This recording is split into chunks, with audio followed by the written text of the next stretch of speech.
Right. Greetings. This is Kristine Michelle Bundy on Gibson County. And so I guess we still kind of have a delay. I'm working on trying to figure out that was supposed to be set up in this process here. Hopefully that should end up working itself out. Let's see. There was a okay, technology, working through that. Okay, so let's go ahead and get things started. We want to start with the Bivens decision.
Right. Greetings. This is Kristine Michelle Bundy on Gibson County. And so I guess we still kind of have a delay. I'm working on trying to figure out that was supposed to be set up in this process here. Hopefully that should end up working itself out. Let's see. There was a okay, technology, working through that. Okay, so let's go ahead and get things started. We want to start with the Bivens decision. All right. This meeting is private. Bearing false witness, misrepresentation, and posting inflammatory rhetoric in public forums is forbidden and shall be addressed in an appropriate manner. To eliminate all conflicts and false allegations, is there anyone in attendance at today's meeting that is a member or agent of any law enforcement agency or public agency of the federal, state, county, city, or township agencies present? If so, please post your response in the chat. You're not required to leave the call unless you do not behave yourself accordingly, but it is about presenting yourself up front. But do also let us know which county on Indiana you currently call home. All right. Is there any response to the Bivens decision for the first time? Hearing none. Seeing none in chats. I'm working to catch all of this up. I'm thinking it's supposed to be showing. I wasn't able to work with locals. Okay, let's finish this first. So, is there any response to the Bivens decision for the second time? Hearing and seeing none in the comments. And for the third and final time, any response to the Bivens decision? Hearing none. Furthermore, any who are here under false pretenses, anyone who is working for any foreign government, including the territorial United States or municipal United States, anyone who is being paid or coerced to be here, must fully disclose their presence and purpose now or leave the premises or call. All right, so let's go ahead and we shall move forward here. Let's see. Okay.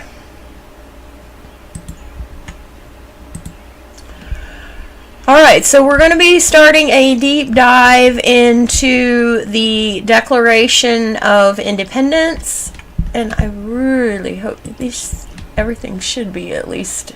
I'm seeing on YouTube, it's got the lag. Rumble is still not connecting. I don't know why that would be. Let's see. Because all of that is in there. Hopefully maybe that'll help. Alright, let's see. So, I was not able to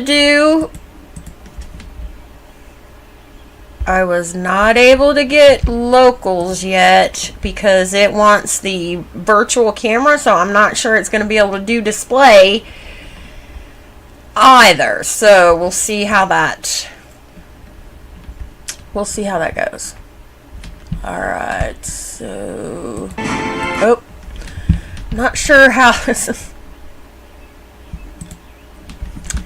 Again, this is all technology. We're working on it one way or another. I guess you'll have to find your way to something here at some point. I should be able to, let's see. No, it's saying that I'm in the live stream. Nope, it's saying waiting for live stream. Shouldn't I be able to? Oh, are you going to be on the time delay with me here? That's not going to be good.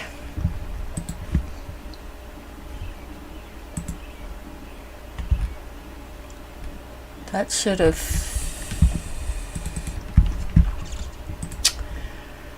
All right, we'll see. That should be able to. We should be able to see it. I don't know what the deal is. Okay, so I've made sure that Rumble has the paid service. We've made sure that there's enough followers on Rumble. Not sure why that isn't connecting, or if it is, I'm not seeing it from my side. So if you are on Rumble and you're able to see more than just the intro, maybe you can pop over to YouTube and comment in the chat or something. I'm not exactly sure, but I am showing that I am on YouTube. Let's see. There was a way I could put the chat in here. Well, so I don't have to keep. Anyway, keep going. All right, so we're starting the deep dive with Brett Allen Winters' Common Law. He's got the 1776 Declaration. I'll pull it up here so you can be able to see it as well. He has a book and a study guide, and I will screen share that.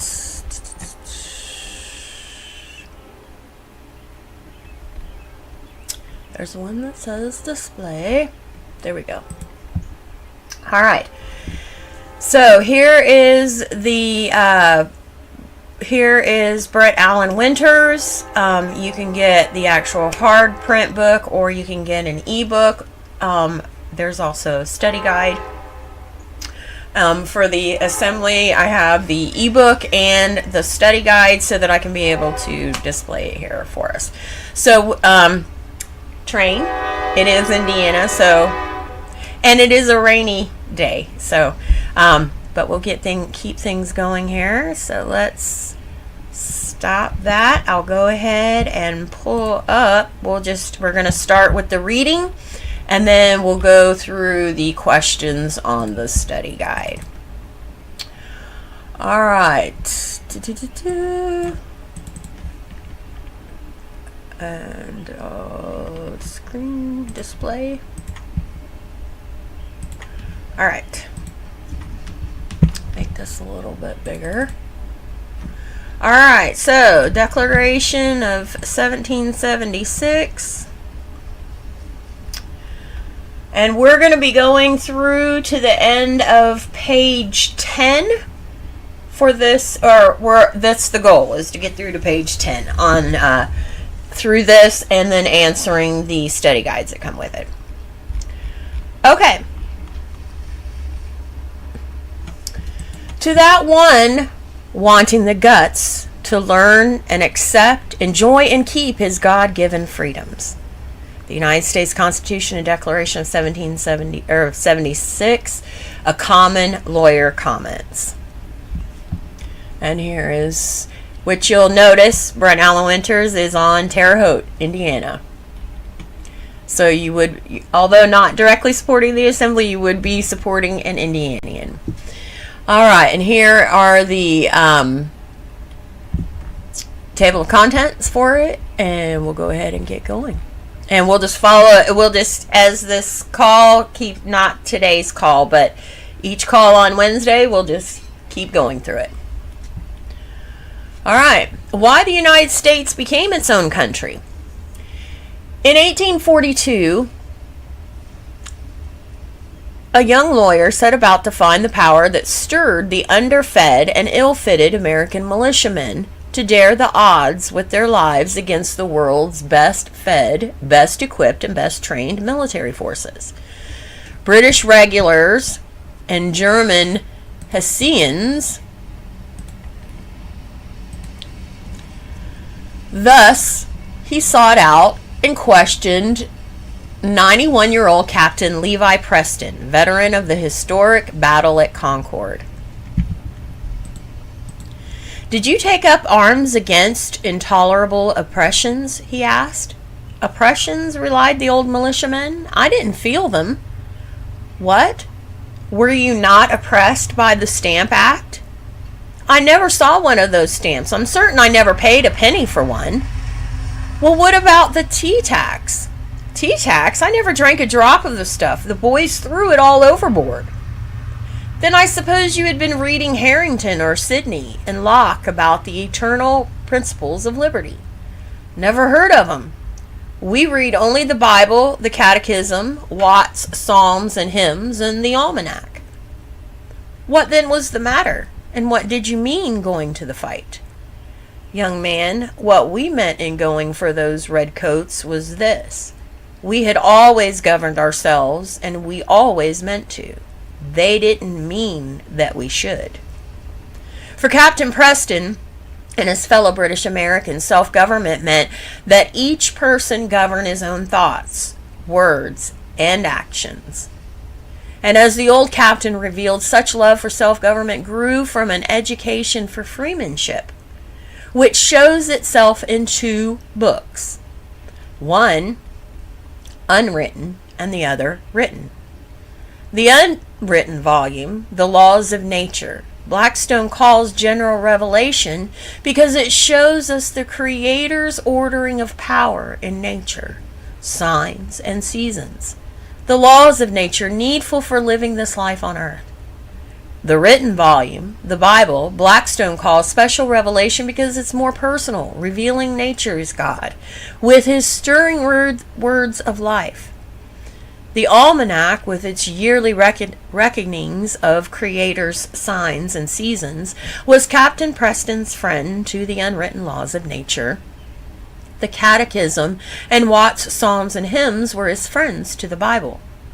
These two grand volumes, the one unwritten and general for all, the other written and special to that person wanting to know more, reveal the laws of nature and of nature's God, also called the common law.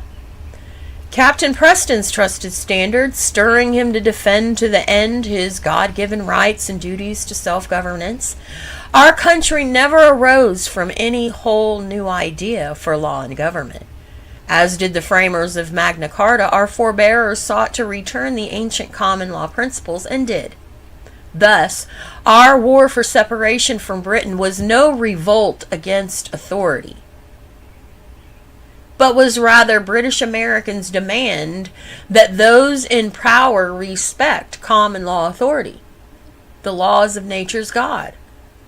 The colonists were determined to keep and enjoy the freedoms and benefits of their common law government in the New World. In fact, says Churchill, the colonies' 18th century war with Britain was the Puritans' 17th century war, and the Royalists continued in the New World, where children of Puritans and Royalists joined to resist the king and his cronies' attempts to replace common law freedoms with a far-off imperial will. Common law limits kingship, civil law does not. Thus, in common law England, the king had limits, but in his colonial empire, he was emperor. Our forebears settled the question by battle in favor of the common law. To be sure, the world's few common law countries have many times defended by battle their common law freedoms. The United States, however, is the only common law country in that Providence has delivered fresh to nationhood from the birth pangs of battle. Now, Brent references down here. It's hard for us to appreciate the utter shock of the British at their defeat. They were beside themselves. Their world had flipped upside down. General Cornwallis, forced to surrender at Yorktown, confused and embarrassed, refused to show himself, while his men laid down their arms, during which he ordered his regimental band to play the then familiar pop tune, "The World Turned Upside Down." As the band played, the lyrics no doubt danced in the heads of those present. If buttercups chased after the bee, if ships were on land and churches at sea, if mamas sold their babies to gypsies for half a crown, the world would be turned upside down. The arm of British power in America, says Yorktown veteran Sergeant Joseph Plum Martin, was dislocated by the capture of Lord Cornwallis and his myrmidons. Martin's reference to the myrmidons, Greek term there, gives a glimpse into the conviction of the young rank-and-file American continental soldier and why he fought. Myrmidon is the tribal name of the Thessalian Greek warriors who fought under King Achilles at Troy. The word Myrmidon early came to signify those subordinates in the Greek city-states and the other civil law states who executed orders without thought or question, protest, or pity, used today of robots and hired killers, i.e., and that kill on command. Okay. Our declaration lists the train of overt acts. Overt acts are abuses and usurpations, proving King George's conspiracy with England's central bank money cartel and offshoot trading monopolies to replace common law courts and government with civil laws, international, admiralty, and martial law. Rule by distant decree, searches without warrant, tribunals without due process, and criminal convictions. Without jury, the same abuses and usurpations now afoot in the United States. Today, much as then, dependence of the powers that be displace our common law government with civil law under its many labels. Countless government-dominant corporations, untold agencies, swarms of bureaucrats, codes of countless rules, executive orders and decrees, warrantless searches and seizures, administrative and foreign tribunals, all without due process or trial by jury, now form a long train of abuses and usurpations, pursuing invariably the same object, and evinces a design to reduce these states under absolute despotism. Today, as then, the common law tradition is our shield and sword against all such devices of domination, and the means by which the laws of nature's God keep freedom, but only if you learn to know them. As the bow and fiddle are necessary to fiddle music, our Declaration and Constitution are needful to your freedoms. Even so, freedom is not in those documents any more than music is in the bow and fiddle. Simply put, just as the music is in the fiddler, so also freedom is in the man. Just as the fiddler is free to make his music only as far as he knows his bow and fiddle, likewise, you're free to live your freedoms only as far as you know your Declaration and Constitution. Our Constitution arranges the bones forming our government, says the Supreme Court in the language of the common law. Our Declaration breathes the spirit of common law into our Constitution, moistening its marrow, awakening its frame. Without our Declaration, our Constitution remains a dry and dispirited skeleton of words. All right, Declaration of 1776. The reason for our Declaration is the king and his cronies' refusal to honor our common law in the British American colonies. The common law is the lifeblood and backbone of our Declaration and Constitution. These two documents, taken together, form the best brief of common law government ever penned, and a solid foundation upon which to build a true understanding of freedom, possible only according to the course of the common law. Comment. Though called the Declaration of Independence, nowhere does our Declaration use that phrase. In fact, to call this document the Declaration of Independence gives the false impression that we have declared ourselves independent of everyone. We have not.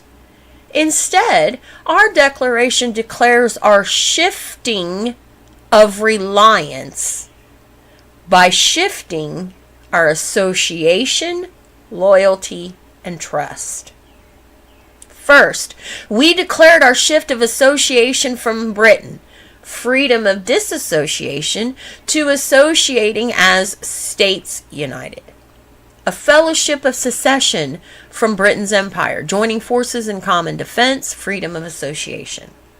Second, we declared our shift of loyalty from Britain. These colonies are absolved from all allegiance to the British Crown, to the lowercase united uppercase states. The signers stating for evidence, we mutually pledge to each other our lives, our fortunes, and our sacred honor. Third, we declared our shift of reliance upon Britain for protection to reliance upon the God of providence, the final paragraph declaring in whom we trust. Appealing to the supreme judge of our world for the rectitude of our intentions, and for support of this declaration with a firm reliance on the protection of divine providence. At bottom, our declaration never declares our independence, but our shift of dependence for protection from Britain to divine providence. Our declaration then goes further, giving the facts justifying our secession from Britain's empire. In a word, king and parliament, through bureaucrats using dominating devices of civil law, admiralty, administrative, canon, and martial law, were scheming to keep British American colonists from enjoying their common law freedoms. The colonists knew that England called her land free soil because the common law applied to anyone whose foot touched it. In fact, Magna Carta's phrase, law of the land, meaning common law due process, was so called because it, they said, was innate only in the soil or land of their British island home. England, however, never deemed the soil of her colonies as blessed. British Americans disagreed, laying claim at Concord and Lexington, for instance, to their common law right to keep and bear arms. Our declaration is no scholar's drivel, but puts to paper American convictions, then on the anvil of trial by battle being tested in throes of war. The first and last paragraphs of our declaration together follow Isaiah 33:22. Acknowledging God to be the spring and holder of the three powers of government, legislator of his laws, the laws of nature and of nature's God, enforcer of his laws with a firm reliance on the protection of divine providence, and judge of his laws, the supreme judge of the world. Accepting the Godhead, both Scripture and the common law forbid that these three powers ever be gathered into the hands of any single will of mere men, whether of one man or any bevy of men. Example, a legislature, trading monopoly, banking cartel, or bureaucracy. The just reason for independence of one country from domination by another is to secure personal individual freedom. In fact, freedom at bottom is never a group or corporate right. True rights are an individual matter. Even freedom of association to associate or disassociate with a group of others is an individual right. In sum, our founders sought independency from men and dependency upon God, that they each would be free to choose and obey the duties of conscience their freedoms demanded. The rights of conscience are, indeed, beyond the just reach of any human power. They are given by God and cannot be encroached upon by human authority without criminal disobedience of the precepts of natural nature's unwritten law, as well as revealed religion, scripture. And that's from Justice Joseph Story. In our American plantations, the common law has no authority. This is from Blackstone, 1765. Resolved that their respective colonies are entitled to the common law of England, and more especially to the great and inestimable privilege of being tried by their peers of the vicinage according to the course of that law. And that's from the First Continental Congress, the 14th of October, 1774. Okay, I'm stopping here with that reading from the text here. Now I'm going to go into the study guide, and we're just going to go through, because this was all the intro portion. All right, so if you do end up supporting Brent in his work, I'm sure he would greatly appreciate that. All right, so let me get this where we can do a comparison of the two. Let's get to here. Let's working out a side by side here so it can show in the display screen. All right, let me get this here. Oops. The windows don't always want to work together. Okay, so let's see how this, let me see if I can get this all in the display well for you.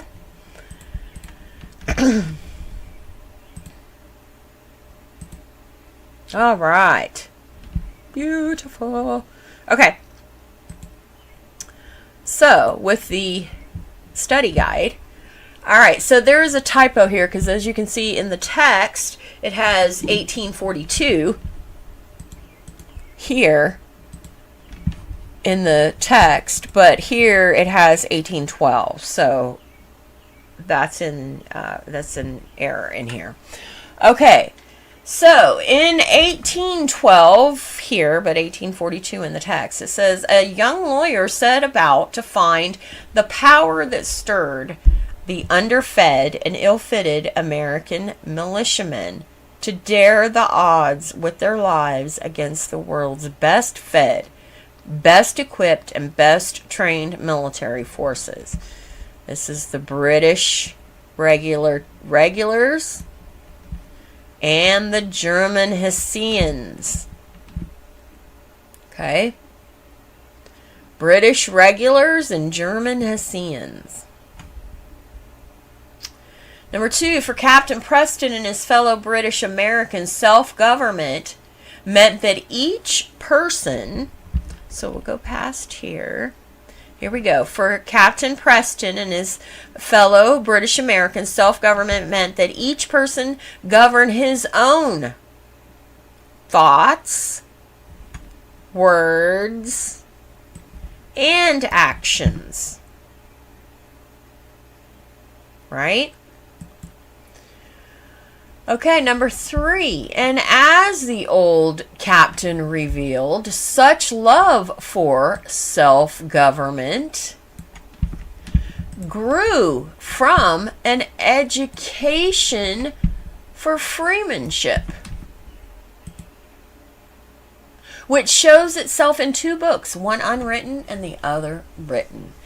So freemanship, education for freemanship.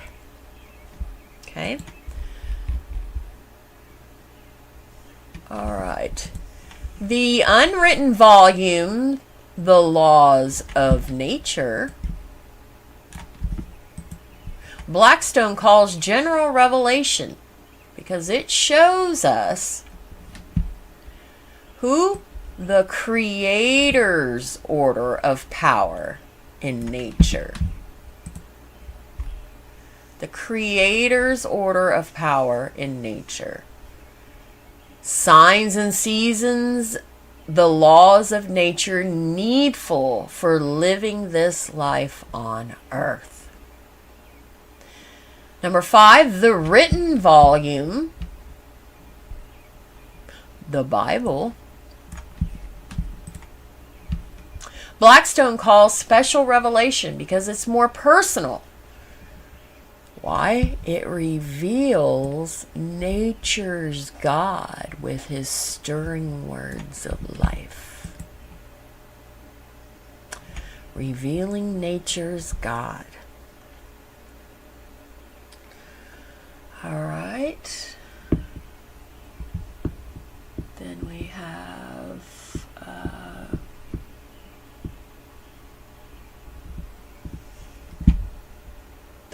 okay, so number 6, the colonists.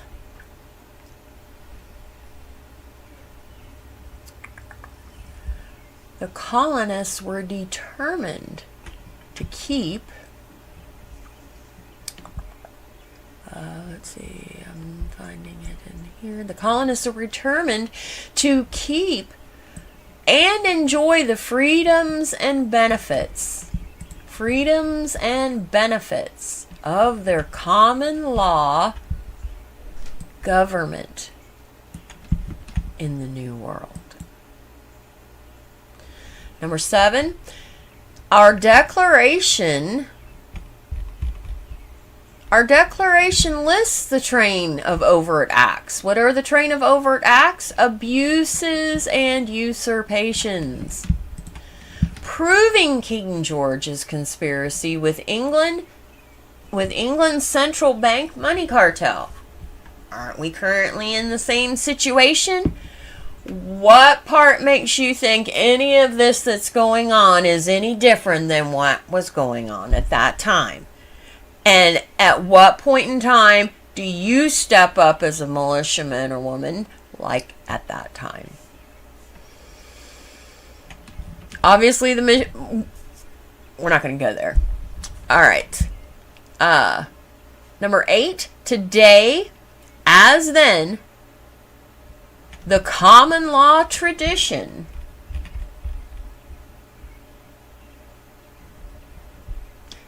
is our shield and sword.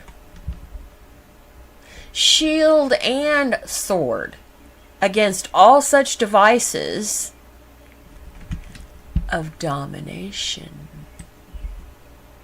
Devices of domination. So there is our shield and sword against all such devices of domination.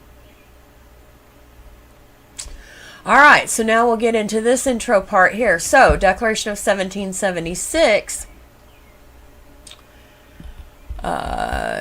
So, first, we declared our shift of association from Britain, freedom of disassociation, to associating as states united.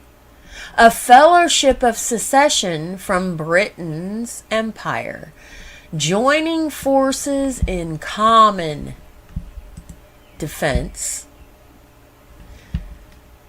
the freedom of association. Our common defense is our freedom of association. So you gotta figure out who you're associating with, right? Because that's what you'll be held to. If you're associating with criminals, liars, thieves, rapists, murderers, U.S. citizens, all in that, then that's what you'll have.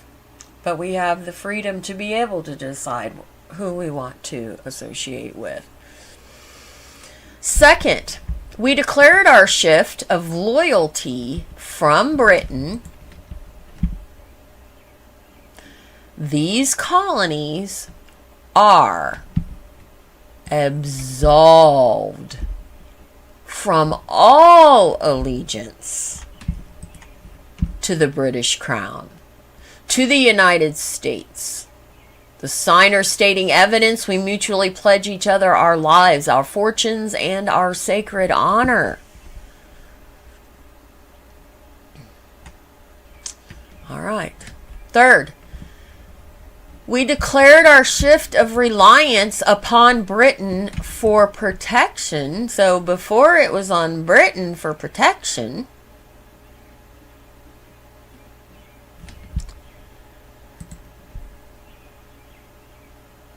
To reliance upon the God of providence. Okay. Third, we declared our shift of reliance upon Britain for protection to reliance upon the God of providence. The God of providence. The final paragraph, declaring in whom we trust, appealing to the supreme judge of the world for the rectitude of our intentions and for support of this declaration with a firm reliance. A firm reliance, not a iffy, a firm reliance on the protection of divine providence. All right, number 4 for this section. England, however, never deemed, here we have it here, let's see, in this, here we go. England, however, never deemed the soil, never deemed the soil of her colonies as blessed. Did you catch that? England never deemed the soil as blessed for the colonies. Number 5, the first and last paragraphs of our declaration together follow Isaiah 33:22, acknowledging God to be the spring and holder of the 3 powers of government. Legislature of his laws, that's the laws of nature and of nature's God. Enforcer of his laws, with a firm reliance on the protection of divine providence. And judge of his laws, the supreme judge of the world. Okay. Last one for this segment in this call.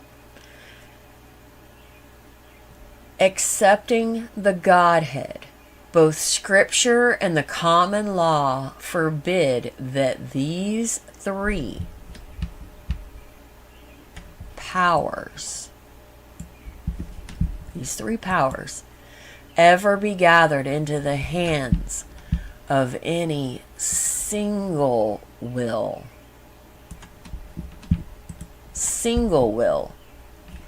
of mere men. All right, so that is the end of the reading and study guide for today's call. Let me get the camera back up here. So that's the reading and study guide for today's call. Again, the link here to be able to get the book, you can get the PDF as you see and the study guide, and support Brett in all of the great work that he has been doing. And please don't be cheap. It's worth giving the donation. All right. Okay, so let's get the last few things here because we got to have a few things. All right, so we got, we're going to, let's see, got all these little things going on. Okay, so we've got, here's Rumble Locals YouTube. Now remember, Locals only will do this camera, so I'm going to have to do something different, use Locals in a different way to be able to do live. So, because I'm not going to be able to share anything, that sort of thing. Okay, so we have to figure out how that is. Rumble, I'm hoping it finally caught up with what was the play. I'm not sure. But anyway, I'll upload the video to all of the places. So we'll get that in. All right. And then if you wanted a consult, free consult with me, here is the link for the consult. I think that's everything for now. We'll go back to the assembly links. All right. So I want to thank you all, and we're getting this going. We're figuring this out one way or another. So again, it's technology. So I wish you all peace and love. Have a great and awesome day.